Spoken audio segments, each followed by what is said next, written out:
ఎన్నికల వేళ వైఎస్ జగన్ పై అధికార టీడీపీ దుష్ప్రచారానికి తెరతీసింది. 31 కేసులు అంటూ అసత్య ప్రచారం చేస్తోంది.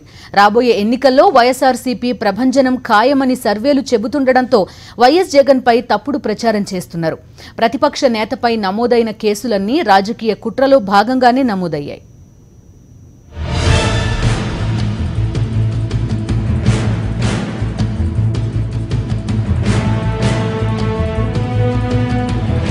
రానున్న ఎన్నికల్లో వైఎస్ఆర్సీపీ ప్రభంజనం ఖాయమని జాతీయ సర్వేలు స్పష్టం చేస్తున్నాయి. దీంతో బెంబేలెత్తుతున్న టీడీపీ సిండికేట్ దిగజారుడు రాజకీయాలకు పాల్పడుతోంది.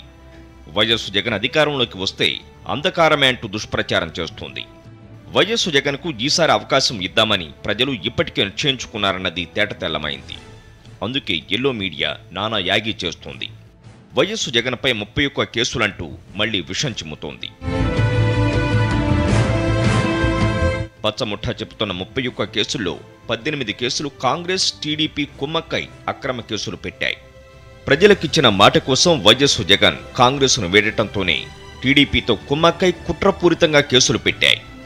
మిగిలిన 13 కేసులు ప్రతిపక్ష నేతగా వైఎస్ జగన్ ప్రజల కోసం ఆందోళనలు, ఉద్యమాలు చేసినందుకు టీడీపీ సర్కార్ కక్ష సాధింపు కేసులు పెట్టింది.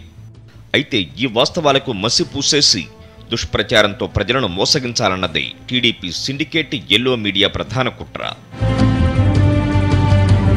తీవ్ర ప్రజా వ్యతిరేకత ఎదుర్కొంటున్న చంద్రబాబు ప్రభుత్వం మరోసారి కుట్రలకు తెరతీస్తోంది. ప్రతిపక్ష నేత వైఎస్ జగన్పై పెద్ద ఎత్తున దుష్ప్రచారం చేయడం ద్వారా ఆయన వ్యక్తిత్వాన్ని దెబ్బతీసేందుకు బరితెగిస్తోంది. వైఎస్ జగన్పై 31 కేసులంటూ ఎల్లో మీడియా నానా యాగి చేస్తోంది. పులివెందుల అసెంబ్లీ స్థానం నుంచి పోటీ చేసేందుకు నామినేషన్ దాఖలు చేసిన సందర్భంగా సమర్పించిన అఫిడవిట్ నిబంధనల ప్రకారం వైఎస్ జగన్ తనపై ఉన్న పెండింగ్ కేసులను వివరంగా పేర్కొన్నారు. వాటిని టీడీపీ ఎల్లో గ్యాంగ్ వక్రభాష్యం చెబుతూ ప్రజల్ని తప్పుదారి పట్టించేందుకు కుట్ర పన్నుతోంది. వైఎస్ రాజశేఖర రెడ్డి జీవించి ఉండగా వైఎస్ జగన్పై ఏ ఒక్క కేసు లేదు. మహానేత మరణానంతరం వైఎస్ జగన్ ఏడాది పాటు కాంగ్రెస్లో ఉన్నారు. అప్పుడు కూడా ఆయనపై ఎలాంటి కేసులు లేవు. తన తండ్రి హఠాన్ మరణాన్ని తట్టుకోలేక ప్రాణాలు విడిచిన అభిమానుల వద్దకొస్తానన్న మాటకు వైఎస్ జగన్ కట్టుబడటం ఆనాటి కాంగ్రెస్ అధిష్టానానికి నచ్చలేదు. దీంతో ఇచ్చిన మాట కోసం ఆయన కాంగ్రెస్కు రాజీనామా చేసి ప్రజల్లోకి వెళ్లారు. దీనిపై కక్షగట్టిన కాంగ్రెస్ అధిష్టానం వైఎస్ జగన్పై అక్రమంగా కేసులు బనాయించింది. అప్పటికే 2 సార్లు ఓడిపోయి రాజకీయంగా కుదేలైన చంద్రబాబు కాంగ్రెస్ అధిష్టానంతో కుమ్మక్కయ్యారు. వైఎస్ జగన్ ప్రజానేతగా ఆవిర్భవిస్తున్నట్టంతో బెంబేలెత్తిన టీడీపీ అప్పటికే కాంగ్రెస్ వేసిన పిటిషన్లో ఇంప్లీడ్ అయ్యి అక్రమ కేసులు పెట్టించింది. ఆ విధంగా సిబిఐ 11 కేసులు, ఈడీ 7 కేసులు కలిపి మొత్తంగా 18 అక్రమ కేసులు బనాయించారు. ఉమ్మడి ఏపీలో 2012 ఉప ఎన్నికల్లో వైఎస్ఆర్సీపీని దెబ్బతీసేందుకు వైఎస్ జగన్ను ఆ కేసుల పేరుతో అరెస్టు చేశారు. సహజ న్యాయ సూత్రాల ప్రకారం 3 నెలల్లో బెయిల్ రావాల్సి ఉండగా దాన్ని కూడా అడ్డుకుని 16 నెలలు అక్రమంగా జైల్లో ఉంచారు. కానీ వైఎస్ జగన్ వెరవకుండా ప్రజల పక్షాన నిలబడ్డారు. వైఎస్ జగన్పై పెట్టిన అక్రమ కేసుల్లో ఈ 9 ఏళ్లలో ఇంతవరకు ఒక్కటి కూడా నిరూపించలేకపోయారు.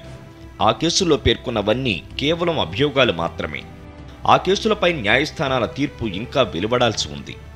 ఇప్పటికే ఈ కేసుల్లో పాత్ర లేదంటూ కొందరు ఉన్నతాధికారులను న్యాయస్థానాలు విముక్తులను చేశాయి. వాస్తవాలు ఇలా ఉంటే వైఎస్ జగన్పై కేసులని తన అనుకూల మీడియాతో రాద్ధాంతం చేయిస్తూ తన ప్రభుత్వ వైఫల్యాల నుంచి ప్రజల దృష్టి మళ్లించేందుకు చంద్రబాబు పన్నాగం పన్నారు.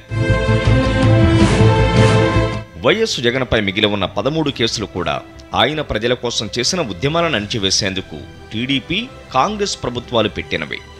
బాధ్యతాయుతమైన ప్రతిపక్ష నేతగా వైఎస్ జగన్ ప్రజల పక్షాన నిలబడ్డారు. టీడీపీ ప్రభుత్వ విచ్చలవిడి అవినీతిని, వైఫల్యాలను ఎప్పటికప్పుడు నిలదీస్తూ ఉద్యమాలు చేశారు. ఆ ఉద్యమాలను అణిచివేసేందుకు చంద్రబాబు సర్కార్ ఆయనపై కేసులు పెట్టింది. నిబంధనలకు విరుద్ధంగా నడుస్తున్న టీడీపీ ఎంపీ జేసీ దివాకర్ రెడ్డి కుటుంబానికి చెందిన దివాకర్ ట్రావెల్స్ బస్సు 2017 ఫిబ్రవరి 18న ప్రమాదానికి గురికావడంతో 11 మంది దుర్మరణం చెందారు. వైఎస్ జగన్ హుటాహుటిన సంఘటనా స్థలానికి చేరుకుని బాధితులకు న్యాయం చేయాలని డిమాండ్ చేశారు. నిబంధనలకు విరుద్ధంగా నడుస్తున్న ట్రావెల్స్ యాజమాన్యంపై చర్యలు తీసుకోవాలన్న డిమాండ్తో ఆందోళనకు సిద్ధమయ్యారు. దీంతో విధి నిర్వహణలో ఉన్న అధికారులను అడ్డుకున్నారనే పేరిట ప్రభుత్వం అక్రమ కేసు బనాయించింది. 2013-14లో సమైక్యాంధ్ర ఉద్యమంలో వైఎస్ జగన్ చురుగ్గా పాల్గొన్నారు. ఆ సందర్భంగా అప్పటి కాంగ్రెస్ ప్రభుత్వం 2 కేసులు నమోదు చేసింది. 2014 ఎన్నికల సందర్భంగా నల్లగొండ జిల్లా కోదాడలో ర్యాలీ నిర్వహించారు. ఈ సందర్భంగా వైఎస్ జగన్ కాన్వాయ్లో పరిమితికి మించి వాహనాలు ఉన్నాయని పోలీసులు కేసు పెట్టుకున్నారు. ఆ విధంగా వైఎస్ జగన్పై నమోదు చేసిన 13 కేసులు కూడా ఆయన ప్రజల తరపున పోరాడినందుకు ప్రభుత్వాలు కక్ష కట్టి పెట్టాయి. ఆ కేసులను కోర్టులు విచారణకు స్వీకరించలేదు. 2014 తర్వాత ప్రత్యేక హోదా సాధన కోసం ఉద్యమాలు నిర్వహించిన విపక్ష నేతలపై కూడా టీడీపీ ప్రభుత్వం కేసులు పెట్టింది. ప్రజల పక్షాన పోరాటాలు చేసినందుకు ఆనాటి కాంగ్రెస్, ప్రస్తుత టీడీపీ ప్రభుత్వాలు తనపై పెట్టిన కేసులను వైఎస్ జగన్ ఏమాత్రం విరవకుండా ప్రజా జీవితంలో నిబద్ధతతో కొనసాగుతున్నారు.